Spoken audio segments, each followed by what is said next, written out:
Good evening, everyone. This is Rodney with the Triton Wave Market Outlook for Monday, May 13th, 2013. This is coming to you from Triton Wave Consulting, an early warning market timing indicators. All right, I want to first wish everyone a happy Mother's Day. It's one of those fantastic days of the year where we get to recognize family values and all the good that came out of our relationships. Let's take a look at the S&Ps. Now, the S&Ps right now, it is 7 o'clock Central Time on Sunday, and the market has been open for 2 hours. This hash mark right here is, okay, this one right here is today. 1, 2, 3, 4, 5. This one was last Friday. This was the jobs report right here.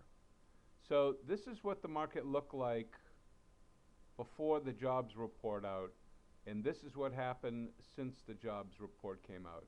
It tacked on another, let me see here. It tacked on from 1592 all the way up to 1633, so another 40 points. Now, the job report at face value doesn't seem bad. 165,000 jobs gained, and we're talking about a week ago Friday. But then when you break down the figures, you realize out of the 155 million people that are working in this country, the hours, the average number of hours dropped from 34.6 hours a week to 34.4 hours a week. Doesn't seem like 0.2%, 0.2% hours per week, but it's actually a 0.5% drop in the total number of work hours for 155 million people. It's the worst since 2012. So it turns out that the jobs report was not a very good one, even though at first blush, it looked fantastic. So if you factor in the hours lost and the number of people that added jobs, we actually had, statistically, a job loss of 376,000 jobs, not a gain of 165,000 jobs. Okay, this is verified by Stanford professor. 2 days later, was verified by Stanford professor Edward Lazier, who's a professor of labor economics and founder of the Society of Labor Economics that he founded in 1996. And he verified these statistics doing statistical analysis, and he also said that we need 350,000 jobs increase monthly to get back to where we were, and that's years in the making. That's going to take years for this to happen. So now we have, my point being, whether you're a scientist or an advertising agent, you can take anything that sounds good, you can take any amount of statistics and massage them to make them look good.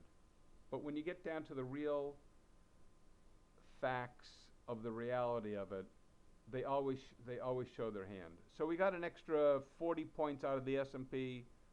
When everybody figures this out, then you realize that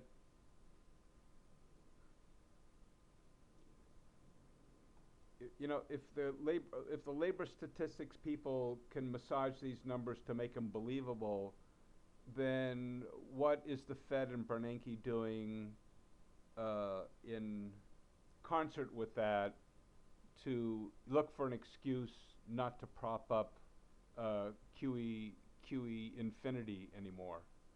So just a thought, like they may be using those statistics, which are not good statistics, the massage statistics, in order to back off QE3. And they're worried about inflation. I'm worried about deflation. All right, let's get back to the S&Ps. That's my blurb. That was my economic blurb. As far as these waves go, yes, they did go above zero on all the waves, but especially the nice little trading wave here happened this week. And yes, they broke above right after the labor statistics came out, which I think were fake and massaged. So I'm basically not looking at that. What I'm looking at still is a high, a lower high, and now even with this up above zero, a much lower high as this goes higher and higher and higher. So we're in a bubble, we're in a balloon, we're in the last place to put money, and it looks like it wants to keep on going up and going up. I don't like it. I don't have a good feeling about it. If we take a look at the weekly S&Ps, this, let me see here. This was, okay, this was the labor movement. This was the week before. We're kind of, even on a practical level, yes, this rode up a little, it rode above the 8-period moving average. This is on a weekly right here. So these are 5 weeks in a row up, came down, 3 weeks in a row up, came down, and it seems to be riding this. So even if we come down, which would be normal, we'd come down to 1589. If we had like a full sell, it would come down to 1540, which is 1540 is 80 points from here. So even if we had an 800-point day on the downside on the Dow, this would still look good. I'm just saying, but it could also create a panic and send it down to the next. All these fib levels here are key levels. If you look back, you can create them yourself. If you look back, every time they hit a key level, it's supported it, came back up, supported it, came back up, and it seems to bounce off all these fib levels. When it came down here in November last year, came down off of the 55 and bounced up. Then once it got through the 8-period moving average, it kept on moving. Just something to pay attention to. All right, let's take a look at Apple, see what Apple did last week. Apple came down, let me see here.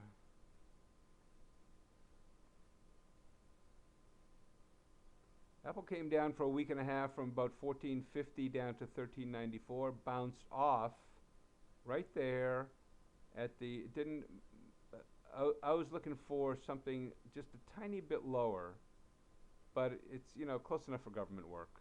The call was made from 50 points away.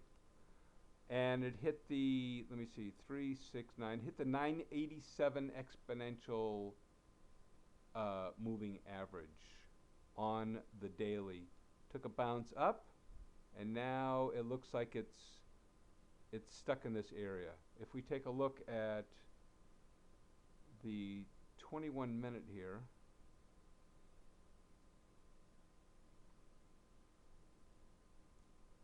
okay, so the 21-minute, let me move this out a little bit.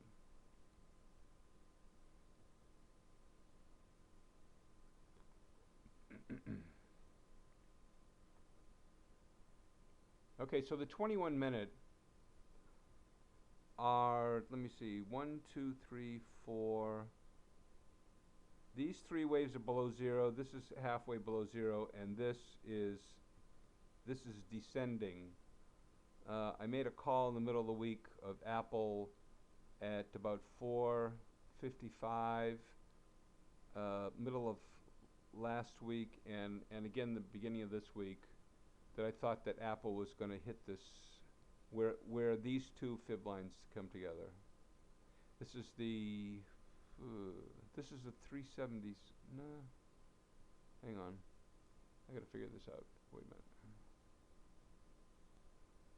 Okay, this is where the 377 and the 987 fib numbers come together. And it looks just like a good place to land right here.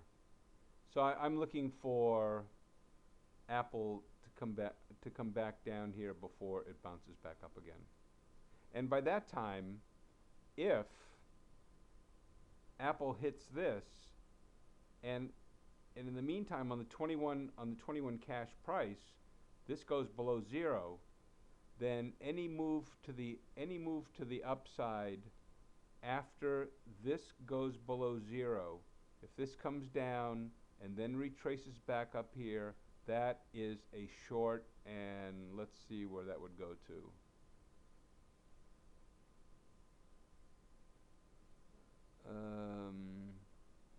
Right now I have it at about 440. Let's go back to the daily. Let's see what we get here.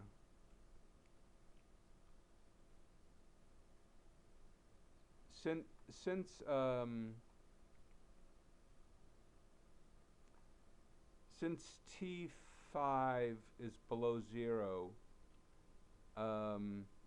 so any move, any next wave, any next candle, you know, like wave candle going down, is going to bring this to the downside.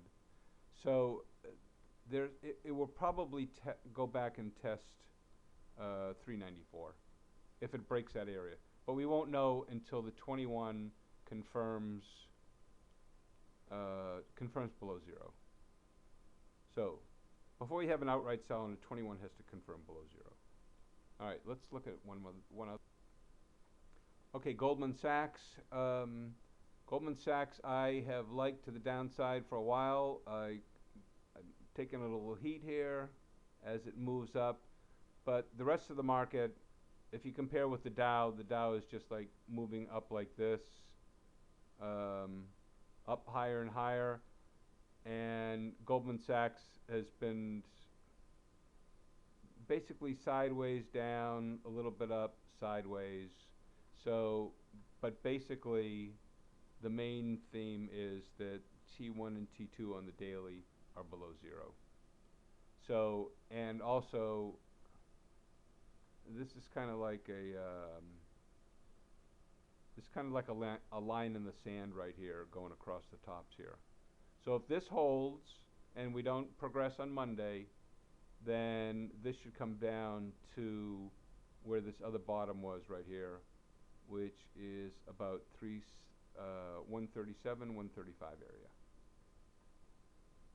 Okay, if you were a client of Triton Wave Consulting, you would have captured this area right in here, which is a 2-day move. There were 2 separate trades involved in that, and this was good for one was a 15-point trade, and one was a 25-point trade. So 40 points altogether in a 2-day period on gold.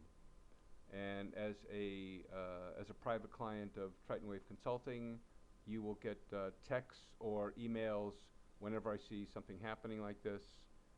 To give you an example, I look at the 21 on gold, and I look at the 4181 on gold to see where the opportunities are and where all these fib lines are congregating, as well as the 1597. So I saw an opportunity there. I got my clients in, and they did very, very well. It was a very happy week for them. So please let me know if you want to participate in this. I will leave this up for you for a couple of minutes. You can get in touch with me through email, and we can talk about your portfolio or how you want to trade and the rate system, what I charge. Brian McGowan called these new waves, the Triton waves, a major new trading tool. Have a great weekend. Have a great rest of the weekend, and say hello to all those moms out there and give them a lot of love. Take care and good luck trading. I'll see you at the next update.